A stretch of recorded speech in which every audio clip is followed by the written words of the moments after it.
Salut, c'est la fin, on se retrouve pour une nouvelle vidéo Lego review aujourd'hui du set Ninjago Dragon Rising 71832, le croc tonnerre, dragon du chaos, en anglais Thunderfang, Dragon of Chaos, évidemment ça claque toujours un petit peu mieux en anglais, en tout cas donc un nouveau set de la vague de mars 2025, vendu au prix public de 74,99 € avec un compte total de 668 pièces.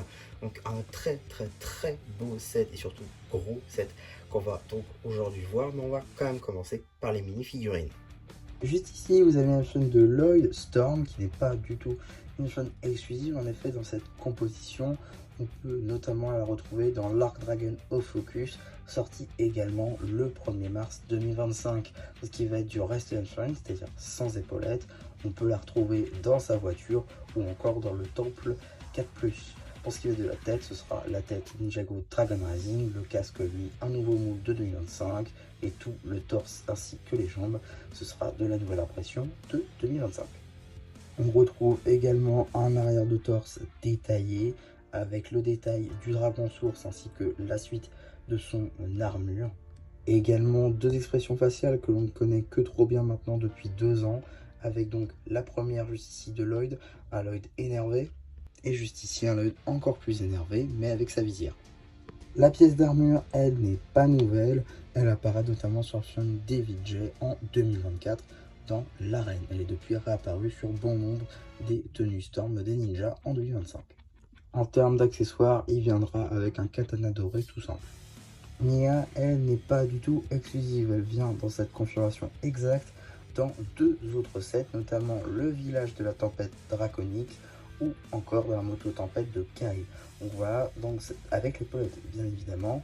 Pour ce qui va être de sa version sans épaulette, elle reviendra dans le temple 4+, également sans son masque. Le masque lui donc reste exclusif au Thunderfang, au village ainsi que la moto tempête.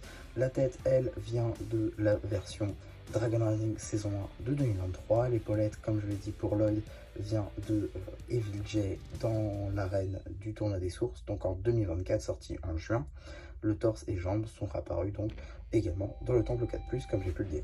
On retrouve donc un arrière de torse détaillé avec le dragon source, tout du moins ce qui s'en rapproche, ainsi que la suite tout simplement de son armure qui a pu être vue à l'avant du torse. On a également deux expressions faciales avec ici une Nia souriante et de l'autre côté une Nia avec visière mais qui est tout de suite un peu moins souriante. En termes d'accessoires, deux katanas dorés. La figurine de Sora est, on va dire, l'une des pires de ce set honnêtement. C'est tout simplement une reprise de sa version du jeune dragon Ryu. C'est donc de 15 € sorti en mars 2024, c'est-à-dire il y a un an, qui apportait donc la coupe de cheveux, ce qui finalement n'est pas tant une mauvaise chose que ça, mais tout de même, puisque c'est exactement la même mini-figurine, ce que je trouve un petit peu dommage. La coupe de cheveux reste néanmoins très sympathique, avec un moule en dual molded, une tête qu'on reprend de sa figurine 2023, de même pour le reste, à vrai dire. L'armure, elle, reste la même depuis 2023, de même pour le torse ainsi que les jambes. On notera toujours cette impression sur le bras, toujours aussi bien réalisé. Un arrière de torse avec un petit chat, toujours aussi mignon. Une tenue très détaillée évidemment, même si c'est toujours la même depuis 2 ans, ce que je trouve un petit peu dommage là encore. On retrouve deux expressions faciales avec une Sora énervée, ainsi qu'une Sora souriante et confiante qui utilise son pouvoir élémentaire. En termes d'accessoires, deux katanas dorés. La grande surprise de ce set est évidemment Evil Arine, justifié donc avec une toute nouvelle tenue, remplie donc de détails. Techniquement, une seule pièce est exclusive. Car effectivement, la tête est reprise de sa version 2023, le bas de la cagoule est repris de la version Dragon Rising saison 1 de Cole, torse et jambes sont repris de sa version de janvier avec le nouveau moule de casque, toujours de 2025. La réelle nouvelle pièce est évidemment le haut de la cagoule, avec un recolor de sa première cagoule de 2023, avec une version noire à la place du Flame Yellow, toute nouvelle pièce ma foi très sympathique. Un moule très sympathique avec donc ici les cornes en doré qui remontent à l'intérieur comme vous pouvez le constater avec le noir du coup partout. Voilà, très belle pièce qui reprend le même moule de 2023 mais quand même avec une petite nouveauté, donc c'est toujours le bienvenu. Pour cette figurine Darin, on retrouve la même expression faciale qu'en 2023. On regarde un petit peu le torse avec les mêmes détails que sur sa version de janvier, mais quand même de très beaux détails. Et c'est tout de même de la nouveauté 2025, à contraire de sa comparse de toujours, Sora. À l'arrière, on a toujours son dragon violet, comme on a pu le voir à l'avant. Peut-être que pour coller avec l'esthétisme du Heavy Darin, on aurait pu avoir une nouvelle expression faciale un petit peu plus énervée, plutôt qu'une version souriante. En termes d'accessoires, nous avons un katana doré, ainsi qu'un joyau jaune dont on ne connaît pas la signification. Juste ici, vous avez la notion de Noct qu'on a déjà vu sur la chaîne, donc ce n'est pas une nouveauté. Effectivement, on la retrouve dans le robot Ninja Combo de Zane, sorti le 1er janvier 2025 au prix public de 100 €. Donc effectivement, l'avoir ici, c'est un petit peu moins cher. On le retrouvera également dans la vague de juin dans le Ninja Combo véhicule à 90 €, donc un petit peu plus cher cette fois-ci, mais également en Allemagne pour l'heure. Je ne sais pas si on le trouvera en France ou non. On peut le retrouver dans un livre d'activité sortir en presse, donc au prix de 10 ou 12 € maximum. Donc là encore, beaucoup moins cher pour avoir cette magnifique chaîne de Noct, avec pas mal d'éléments assez intéressants, notamment donc le chapeau à la Ninjago Movie, donc effectivement moule de 2017 qui refait là encore surface.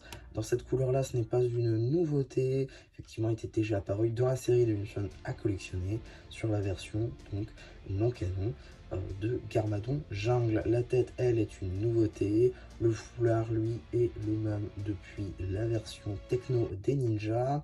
L'épaulette, elle, donc revient de la gamme Legacy. Torse et jambes sont de nouvelles impressions. On retrouve également le logo des 5 bannis à l'arrière du torse. On a également des impressions à l'arrière de la tête, que l'on verra un petit peu mieux ainsi. Par conséquent, seule et unique expression faciale pour Noct juste ici. En termes d'accessoires, on a donc cette épée juste ici qui est bien trop grande. Vous avez une version un petit peu plus petite que je vous présente dans ma vidéo vue d'ensemble des 5 bannis. Dernière mini-figurine de ce set avec ici Tyr, le général des dragoniens, qui en réalité est une version du guerrier draconique, seulement avec de nouvelles cornes. En effet, on retrouve donc les cornes d'Oni juste ici, qui étaient apparues pour la première fois avec le masque Oni de la tromperie en 2018. Cette fois-ci dans une couleur plus sombre, plus noire. À part ce petit détail, c'est exactement la même mini-figurine que le guerrier draconique. À part ce petit détail, c'est exactement la même mini-figurine que le guerrier draconique. Même jusqu'à l'accessoire qui est un cimetière argenté. Même jusqu'à l'accessoire qui est un cimetière argenté. Avant de s'attaquer au lourd du set, c'est-à-dire le dragon, j'aimerais revenir sur le petit mécanisme, car effectivement, il y a un petit mécanisme, une petite fonctionnalité dans ce set, avec cette espèce de temple, visiblement. Donc voilà, un petit temple, ma foi, très sympathique, avec pas mal de détails aussi qui poussent à la théorie, puisqu'il y a pas mal de choses à dire, notamment sur ce petit... sur cette petite bannière juste ici avec une tête que l'on ne connaît que trop bien sur le torse de Moro dans le village. Également, pour revenir sur ce village justement, ce crâne, et bien c'est le même, figurez-vous, que sur les bannières du village. Donc est-ce que finalement ça ne représenterait pas le Thunderfang avec donc les dragoniens qui finalement peut-être idolâtraient le Thunderfang, de même pour Moro peut-être, ou c'est juste un équipement qu'il aurait trouvé, en tout cas on ne sait pas. Une fonctionnalité donc que je vais tout de suite vous montrer avec ces lames là, et si je vous montre celle-ci alors que les deux sont là, parce qu'en fait il y en a 3 dans ce set, ce qui est plutôt intéressant. En tout cas, on va tout de suite donc voir la fonctionnalité. Donc il suffit de les mettre ici,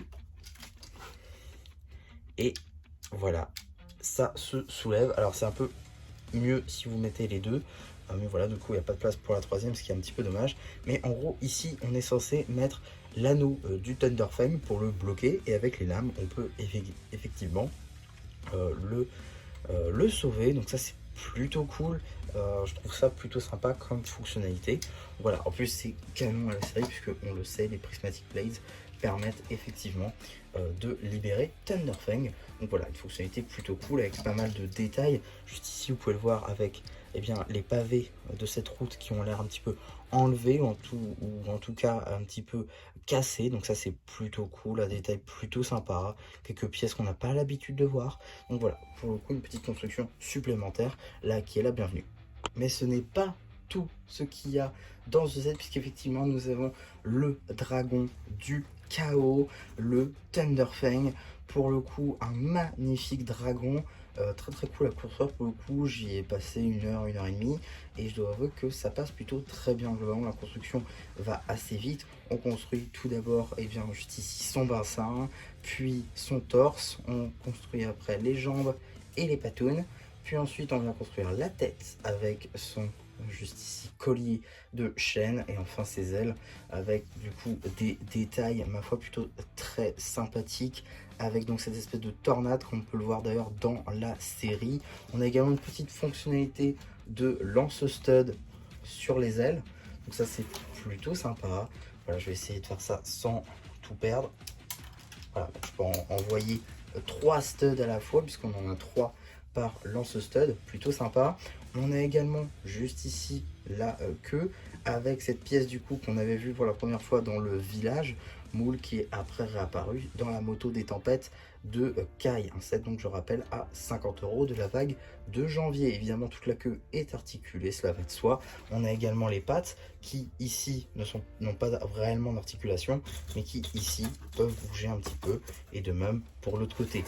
Ce qui évidemment tape à l'œil, c'est toutes les chaînes qu'il y a ici. Donc on retrouve une chaîne au poignet qui est reliée à son collier justement de chaîne ici. Et on peut voir une chaîne cassée, on imagine qu'elle aurait dû être reliée à ici.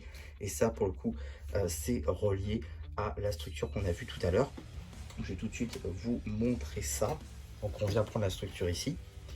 On peut soulever ça hein, si on le souhaite. Tac, et voilà. Il est enchaîné. Là, si je fais ça, je peux l'emmener avec moi. Donc voilà, ça marche plutôt pas mal.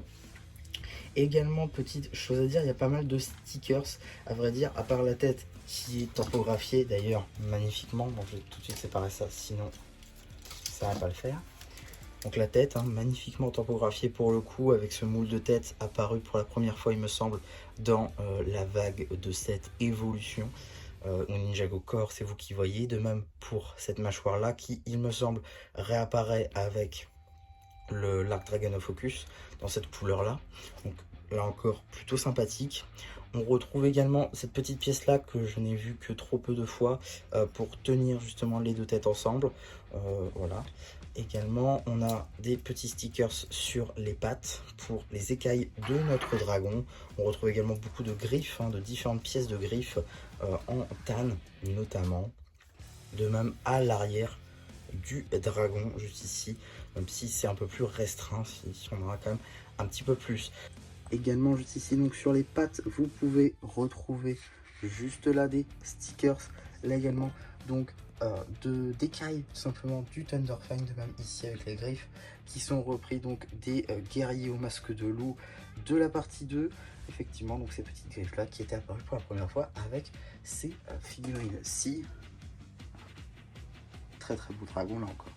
Je pense qu'il y a quand même quelques modifications à apporter à ce dragon, puisqu'il y a beaucoup de studs apparents, surtout sur les côtés ici. Je pense que quelques tuiles n'auraient pas été de trop.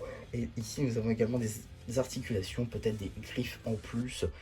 Pourquoi pas, ça aurait pu être plutôt sympa. En tout cas, voilà ce que je pouvais dire sur ce dragon. Globalement, ce qu'il faut retenir de ce dragon, c'est que c'est un bon set. Pour le coup, pour 75 €, c'est un très bon set, je trouve. Il y a pas mal de chaînes très intéressantes, notamment Arin, qui pour l'heure est exclusif. De même pour Tyr, même si techniquement c'est une chaîne exclusive, à l'exception de 2 petites pièces qui ne sont, elles, pas exclusives. Donc techniquement, c'est la composition de la chaîne qui est exclusive. Vous retrouvez Noct pour un petit peu moins cher, même si il me semble que très bientôt, vous pourrez l'avoir dans un livre d'activité trouvable en presse. S'il sort en France en tout cas, je sais qu'il est déjà sorti en Allemagne.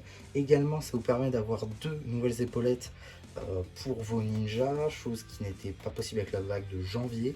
Effectivement, la vague de janvier il y avait un ninja je crois qui n'avait pas du tout d'épaulette, donc ça vous obligeait d'acheter un set en plus, chose qui est un petit peu dommage, c'est en double du coup.